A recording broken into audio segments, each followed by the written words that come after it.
I'm here at the awesome Computer History Museum in Mountain View, California, where they set up and restored an actual PDP-1 computer to play SpaceWar, one of the first video games ever made. I'm really excited to take a look.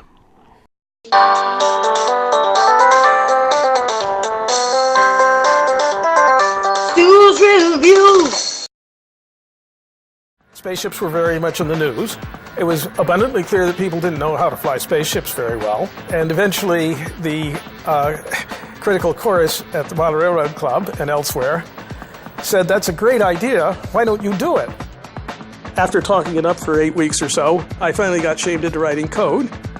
And in the fall of 1961, I had a demonstration program that had 2 spaceships which could maneuver around the screen and could fire torpedoes at each other. An intergalactic dogfight, and they would call it SpaceWar. SpaceWar today we consider a pretty simple game, but back then it was very complicated. It really taxed the capabilities of the PDP-1. It had gravity, hyperspace, thrust, everything that needed to be taken into consideration. The ships were controlled by switches, although this model has been converted to buttons. And you can see left, right, thrust, fire, and hyperspace. Now, SpaceWar was created at MIT in the early 60s. In 1971, Ted Nabney and Nolan Bushnell decided to create a commercial version of the game called Computer Space, which was the first arcade video game.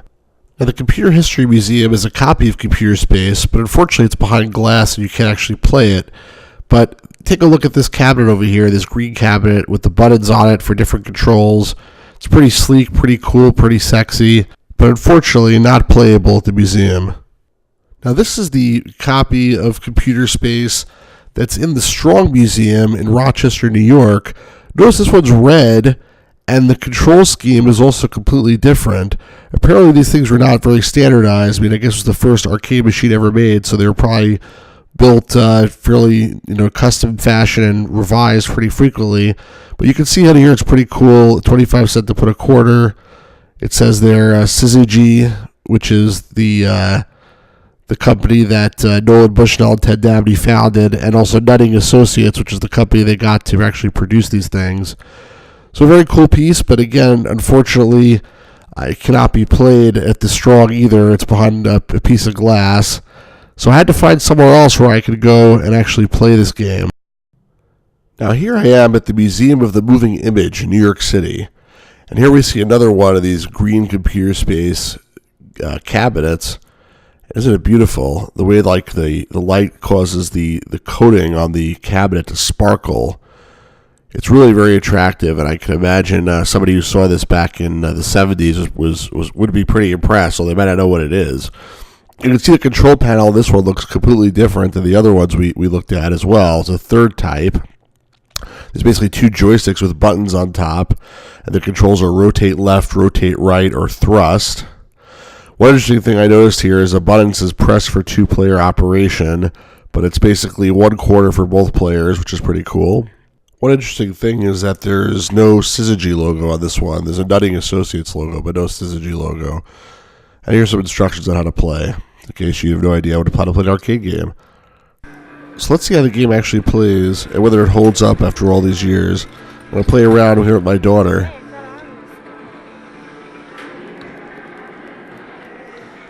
I don't think it did anything. That's me. Look, I see myself. Oh, I put 2 quarters. I'm this guy. I'm gone. Okay. We don't talk. How do I do this? Hey, that was me. That was me. I shot you. I shot you. I shot you. You're wrong. I'm the pointy guy. You're this guy here. I'm the. You are.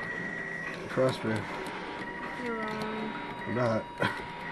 I just shot you. I just shot you. I just missed you, buddy. Whoa. Oh, the bullets can move. If you aim yourself, the bullets also move. Oh. I didn't know that. Gotcha. No, I got you. That was me. No, I got you. You're mistaken. Oh, I think we smashed into each other. No, I got you. That was me. I got you. No, you're wrong. I think my daughter's a fairly good approximation of someone who's never played these games before. And you see, it's pretty fun, and she does pretty well. Although it's very confusing who's what chip and how the game works and things like that. So I can imagine somebody who played this back in 1971 probably also was trying to figure out what the heck was going on, and maybe that's why the game didn't catch on, because it wasn't intuitive enough for players that time. But anyway, a very fun game, and I really enjoyed it. Unfortunately, it's not at the Museum of the Moving Image anymore. They have it probably in the back, but it's on display currently. But hopefully it will be again at some point if folks want to see it. If not, maybe there's some other computer space cabinet somewhere you can go find. Now, if you're a collector and you have lots of disposable income and lots of free space in your house, then maybe you can go out and acquire yourself a real computer space cabinet to play with whenever you want. But what if don't fit into one of those two categories?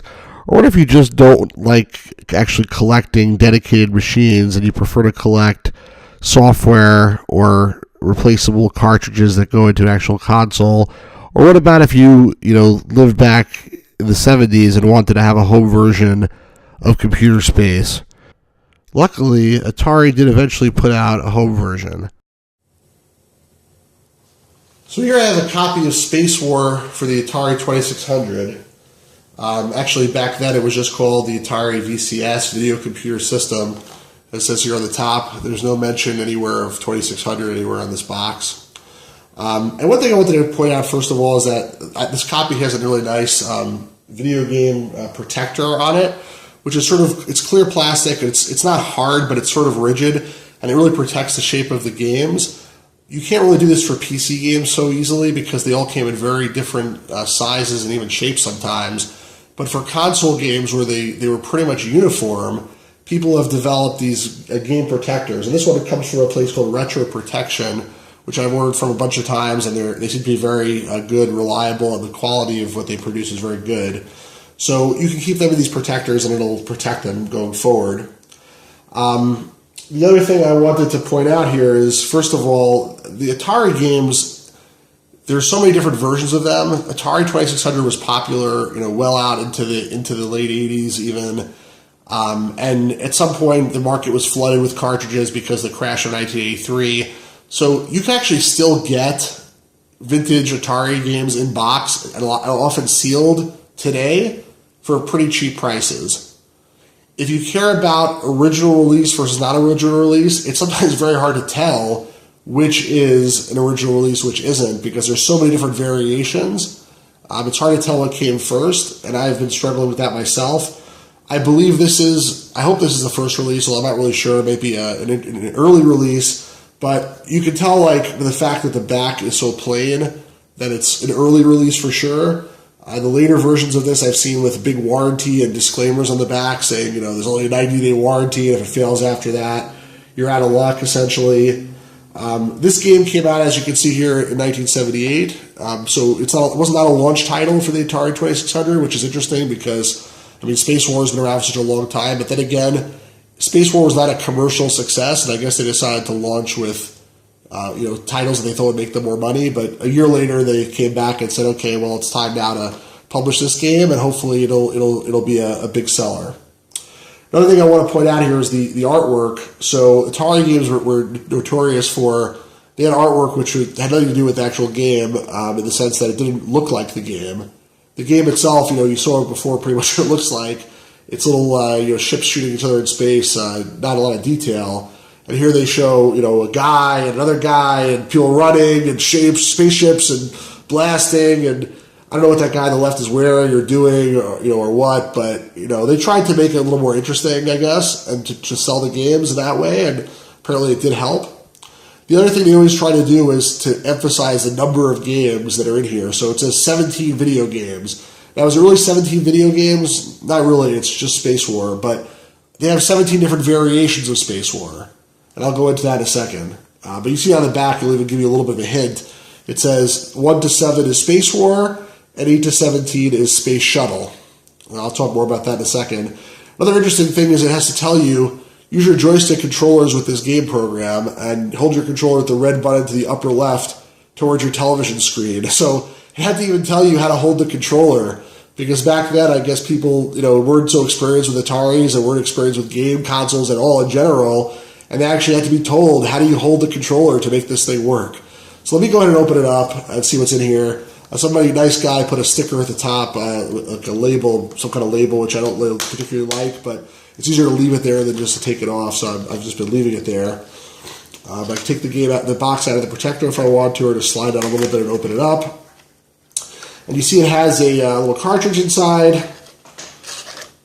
which Atari cartridges also came in a lot of variations. There's basically two different main types. There's the text labels and the picture labels. So the picture labels generally came later, but they had a really nice picture of basically a copy of the front of the cover of the box on the label here. The text labels generally came earlier. Well, that's not always the case, and they just had basically bare bones text. 1 to 7 SpaceWar, 8 to 17 Space Shuttle, and the same thing with the label over here. They had to really tell you on here the different variations, because the way you control that was by hitting the select switch on the actual console. And there was no, aside from this, there's no other indication anywhere in the game itself that tells you what the different variations are, except by actually trying them out. So we have a cartridge here, and then we have the manual. So if you look at the box on the inside, it's basically designed just to hold the shape, pretty nicely. And the manual fits in here in the back. So again, the manuals themselves have many variations, a lot of different variations. One nice thing about this one is it shows in the back all the different variations of the game. So you see there's SpaceWar and Space Shuttle. SpaceWar is basically what we've been talking about. It's a SpaceWar game. Space Shuttle is they decided to make something else where you try to dock your ship by a moving space station, which is, I guess, okay, but I think it's sort of boring. If you notice, there was a one-player variation only for Space Shuttle, not for SpaceWar. All the SpaceWar is two-player, which makes sense, but at the same time, I would prefer to have an option to play against some kind of AI opponent. I guess that was too complicated when they made this game, and they didn't try to do that. Aside from that, the variations between the different games of SpaceWar are basically if there's a galaxy boundary or not, which means does your ship go through the edge of the screen, or does it bounce off and go back to the middle? Can you use warp drive? Is your sun in the middle? Hyperspace, to be able to disappear and reappear, and then Starbase, which is to be able to refuel and get, you can have a situation where a variant of the game where you run out of fuel, you run out of missiles, and to be able to refuel. So the different variants, which makes it more interesting because you can play a lot of different variants with friends. And again, the manual itself is not so exciting. A lot of it is just, how do you actually use this thing? How do you turn the ship? How do you do stuff? One interesting thing I noticed is that there's a couple of typos here. They spell gauge wrong, I guess. What's missiles, gouage, and fuel gouage. But, it was 1978, I guess, so they didn't have good proofreading back then. So, anyway, let's go ahead and connect this into our Atari Max device and put it in the computer and see what it's like. So here we see the game running in Stella. This is just a startup over here. Well, not really a startup, but before you actually select the game mode. And now you see the gameplay. And if you played Combat on the 2600, and really who hasn't played Combat on the 2600, it's sort of similar to Combat, maybe a little bit simpler, except the main difference is that your ship is constantly moving, even when you're not trying to move it, because there's no friction. So once you apply thrust, your ship basically keeps moving, potentially very quickly, until you slow it down intentionally. That causes a very interesting style of game where both participants are sort of bouncing around the screen trying to hit each other. Now I'll show you some gameplay footage where I play against my 8-year-old son. Fortunately, it can be a little bit hard to hear the banter just because the noises on the Atari are so loud, especially the thrust noise of the ship going through space. But let's try to see if we can make it at least somewhat audible.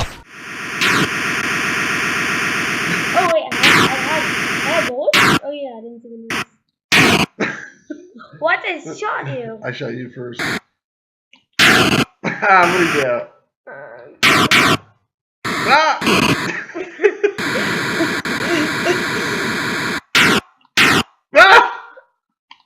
I don't know how you missed. I don't know how I missed. Oh, you got me! You won 10-9. Good game. Let's try a different mode.